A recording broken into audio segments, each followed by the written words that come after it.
You're watching Let's Chat. Now we spend a few minutes with Chattanooga's sharpest dressed attorney. Who else could that be? Obviously, it is C. Mark Warren from Warren Griffin. Mark Warren, good morning. Ain't it good to be alive and be in Tennessee? And wearing orange, yes, sir. Absolutely wearing orange. It's football season. Going to talk a few minutes here about what happens if you have an accident inside a place of business. Right.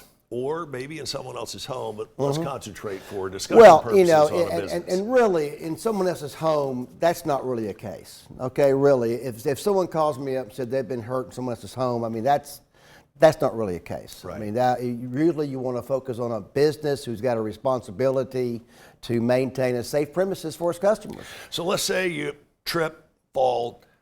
What is your next step? What do you do? Well, your next step is to figure out what you tripped and fell. What made you trip and fall, slip and fall? I mean, that's the biggest question right there. And when you suffered injuries from a trip and fall, the first question, and you want to see whether or not your medical bills are going to be paid by the business, and you call a lawyer, the first question the lawyer's going to ask you is, what made you trip and fall? And if you can't tell the lawyer what made you trip and fall, you have no case. Let's say we can tell the lawyer and they were mopping the floor and it just hadn't dried yet. Right. So some sort of liquid on the floor, whether it's a spill from another employee or perfect water case. left I mean, over. that is a case. I mean, and if you know what made you trip and fall, you need to document what made you trip and fall, if it was water. Now, I've got, sometimes you have a case where someone falls, and with all the commotion, they don't know what made them trip and fall because you have all these individuals around you. You're embarrassed. You are embarrassed. That's the first emotion you go through is I'm embarrassed, and so you want to get up and leave really, but you should document what made you trip and fall, and if there's any liquid on the floor. The example you gave, of course, is mopping the floor.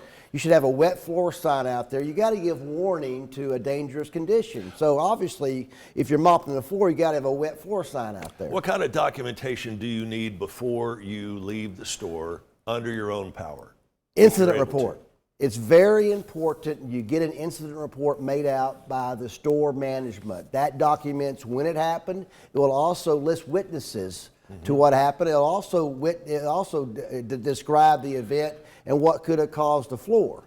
A lot of businesses do a great job of preventing injuries, which is really what we want to do. Sure. Is prevent injuries, inform the business owner that you could have done this a little bit better to prevent future injuries. First is to compensate my clients, but second is to prevent future injuries.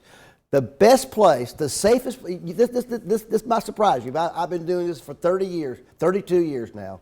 The safest place to shop is Walmart. The safest place to shop is Walmart because they have wide aisles. Right. Aisles are wide, so there's no crowd issue. They stock product in the down hours. They don't stock product during a busy time. They have very good surveillance cameras, so when they see a spill, they can get it cleaned up. And they have spill sections set up on every other aisle with a mop and a danger spill area. All right, let's take this a step further. So you trip, you fall, you know you're hurt. What do you do then? Well, you get checked out if you know you're hurt, obviously you go to the ER. Now, these cases are complicated because there's an element of comparative fault, which means you've got a responsibility to look where you step. And so normally there's a benchmark as far as whether or not the person is hurt enough to actually make a claim against somebody. I mean, if you hurt yourself and you go to the ER and you get checked out and you're back to full speed, really, I mean, God bless you.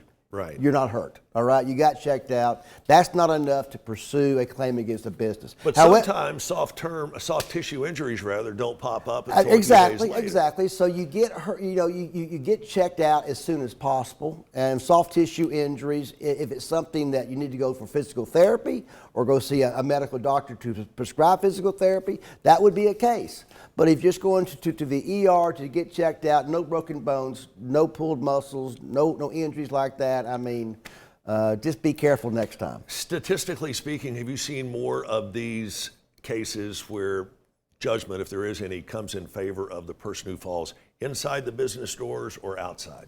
It's an easier case to prove if it's inside the business. We get a lot of phone calls where you're in the parking lot. it all comes down to control and what the business owner knew about a situation, and you're less likely to have the level of control in a parking lot that you would have inside the business. Got it. Mark, we got to leave it there. It's a pleasure as always. Always talking good to see you, Chip. Go Big Orange. Go Big Orange. All righty. Here we go with a look at how you can get in touch with C. Mark Warren and John Mark Griffin. Warren and Griffin, of course, Chattanooga's preeminent law firm.